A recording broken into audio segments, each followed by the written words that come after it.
Boom! Apple CarPlay, Android Auto, wireless connection. No more dangling wires, no?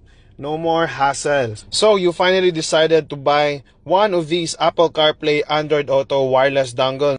Well, you made a great choice because napadaling i-install at gamitin ito, guys. Pakita ko sa inyo.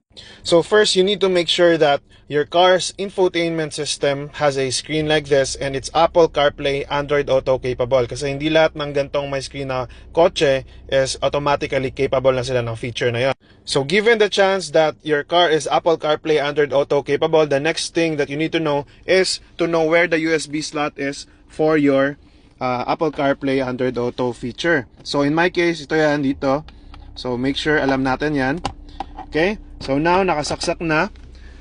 Alright, let's see. Let's wait a few seconds, no? Because, ayun nga, kaka-install pa lang natin. So, ayan, may lumalabas ka agad na name niya dito, BT Device Smart Dongle. So, yung name na yan, yan yung hahanapin natin dito sa Bluetooth natin. So, turn on your Bluetooth and then give it some time. Alright? So, yan, lumabas na nga siya, guys, no? Pag lumabas yan, click nyo lang, allow. Okay? Pairing request. There you go.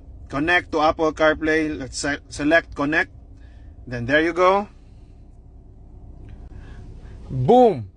Apple CarPlay, Android Auto, wireless connection. No more dangling wires, no? No more hassle. So drive and go ka na lang. Napakadaling i-set up. Only one time setup. Then you can now enjoy going to your car and leaving your car. Apple CarPlay, Android Auto. Enjoy it. So don't hesitate to buy one today. Click the link in the yellow basket or check my showcase or links are on my profile. So sana nakatulong. Follow for more.